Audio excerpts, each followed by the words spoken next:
Mesdames, Mesdemoiselles, Messieurs, bonsoir. Nous sommes très heureux de vous accueillir aujourd'hui. Nous espérons que pour les camarades qui ont été aujourd'hui ce matin, que les stands de thématiques et les conférences ont pu répondre à vos questions, à vos interrogations et qui vous aideront dans les choix et les démarches de vos projets à venir.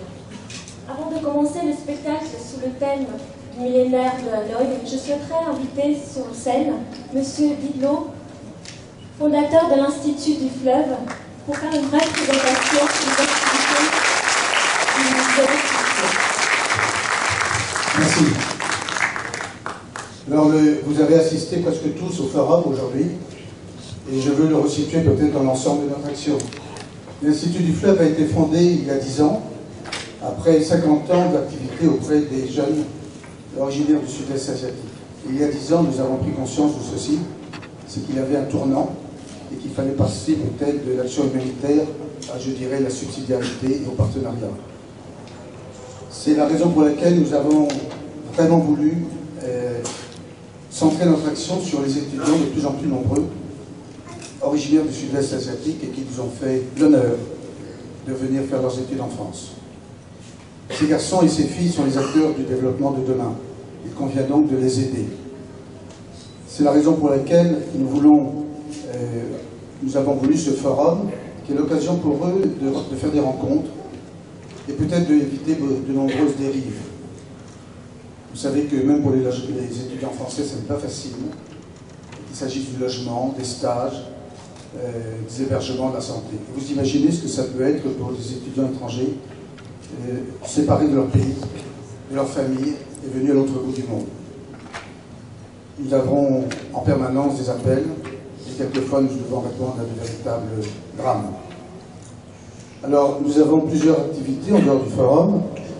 D'abord une maison, qui se trouve dans le 15e. Nous logeons en permanence une quinzaine de jeunes, même quelquefois plus.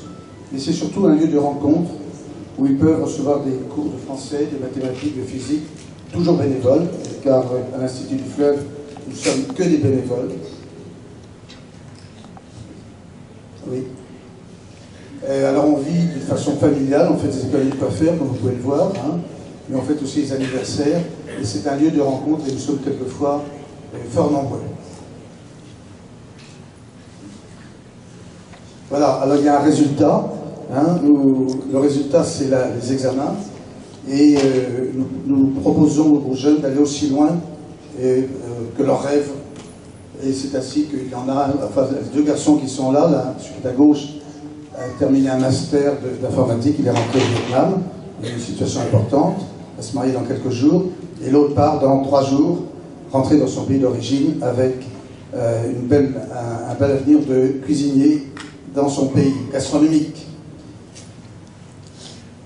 Voilà.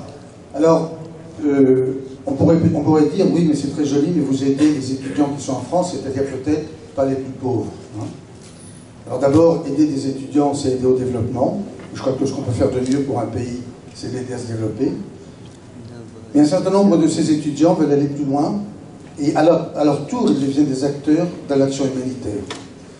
L'Institut du Fleuve n'envoie aucun Français sur le terrain, et maintenant, alors que je l'ai fait pendant des années, hein, mais maintenant c'est uniquement maintenant des jeunes. Alors regardez bien ces deux garçons, car nous allons parler d'eux pendant quelques minutes.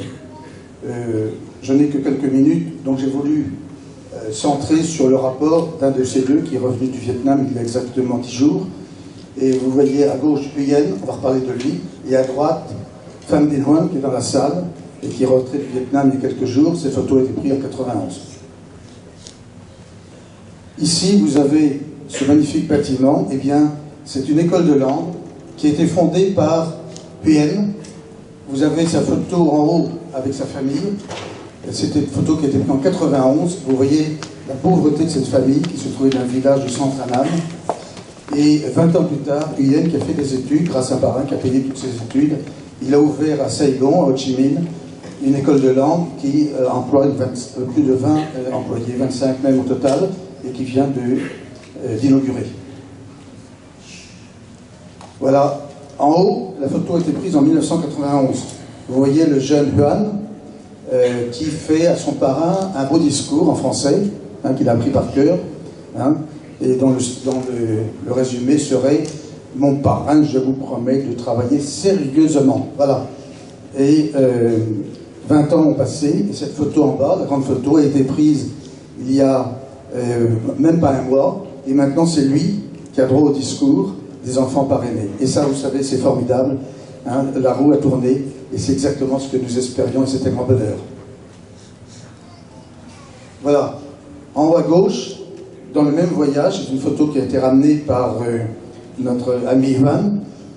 Vous avez, qui d'ailleurs se trouve au milieu de toutes ces demoiselles, et ces demoiselles sont des religieuses qui toutes sont médecins aujourd'hui, ou terminent leurs études de médecine, et c'est l'Institut du Fleuve qui a payé leurs études.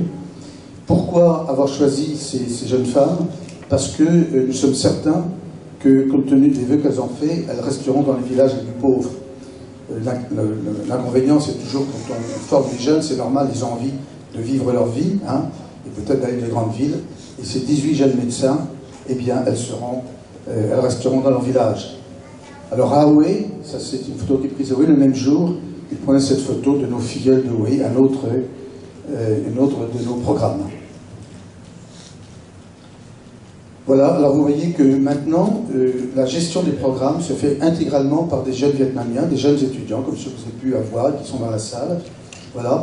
Et je crois que c'est beaucoup mieux comme ça, parce que c'est leur peuple, ils le connaissent, ils savent leur misère, ils savent les embûches aussi éventuellement. Vous voyez là la distribution des parrainages, vous voyez que chaque filleul, à partir d'un certain âge, signe un reçu. Et puis, évidemment, quand il passe dans les villages, eh bien, il est assailli par les demandes d'autres jeunes. Vous voyez ces deux garçons qui sont là, près de leur maman, cet adolescent et cet enfant, eh bien, si nous ne trouvons pas de parrain, ils vont arrêter leurs études, et vous voyez la pauvreté du logement. Voilà. Alors, parrainer des enfants dans les villages, c'est leur permettre de faire des études, et des études que nous voulons qui aillent aussi loin que possible. Hein. Alors en haut, vous avez ce garçon qui était parrainé pendant 2 ans, et qui est maintenant à un CAP, enfin ce qui correspond à un CAP mécanicien, qui a ouvert dans son village un petit atelier de réparation de moto. Et puis ces 2 jeunes en dessous, eux par contre, ils veulent faire des études longues, et nous espérons qu'ils deviendront ingénieurs en économie ou en informatique. Voilà. Alors, pourquoi c'est très important de s'appuyer directement sur des étudiants asiatiques pour faire les programmes? Et parce qu'ils sont des choses que nous ne sortons peut-être pas.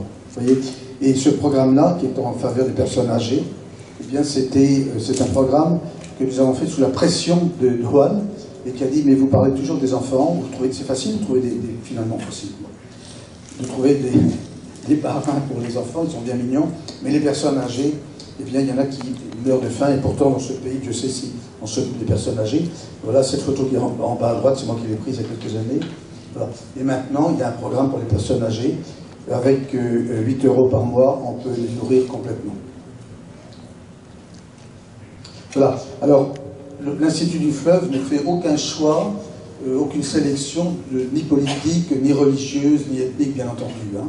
Mais il se trouve que le village de Juan est un village catholique, hein, et pour vous en donner un exemple, vous voyez là, tous les jours de semaine, hein, toute la communauté, intégralement, enfants compris, se réunit dans l'église pour la messe, qui a lieu à 4h30 du matin, hein, tous les jours. Et puis après la messe, ce n'est pas fini, le jour se lève, vous voyez, c'est l'aube, et voilà que tous les hommes se réunissent autour de la statue de la Sainte Vierge pour dire encore un rosaire. Voilà. Alors, évidemment, une telle ambiance donne des vocations, vous l'imaginez. Les garçons qui se trouvent en bas à droite sont tous des novices, hein, qui sont Haoué, qui viennent de ce village, qui se destinent soit au sacerdoce, soit à la vie religieuse. Et voilà un jeune prêtre issu du village au haut à gauche. Voilà. Alors, on pourrait en parler des heures, rassurez-vous, on ne va pas le faire, mais je voulais simplement vous présenter Dang, car c'est mon filleul actuel dans ce village, et peut-être qu'un jour il viendra faire ses études en France, qu'il repartira avec un master d'économie. Dang est le 8e enfant d'une famille de 8, où il n'y a que des filles, hein, 7 filles et un garçon, Et le papa est mort l'année dernière. Hein. Alors vous imaginez ce que ça veut dire pour cultiver la rizière. Et si il n'y a pas quelqu'un pour le parrainer, ben évidemment, c'est fini pour les études. Voilà. Alors, bon, voilà, alors ces enfants-là, on en a pris comme ça, au hasard, ils ont été des photos qui datent de 2 ou 3 semaines. Tous ces enfants attendent bien sûr des parrains. Voilà. Alors, nous venons de parler des filleuls, pourquoi des enfants parrainés, parce que on est très attentif à ça, hein, j'ai promis de le faire, mais évidemment, nous ne sommes pas une association de parrainage, nous sommes une association d'amitié et de développement. Et voilà quelques programmes. Vous vous souvenez du IHEN qu'on avait vu au début?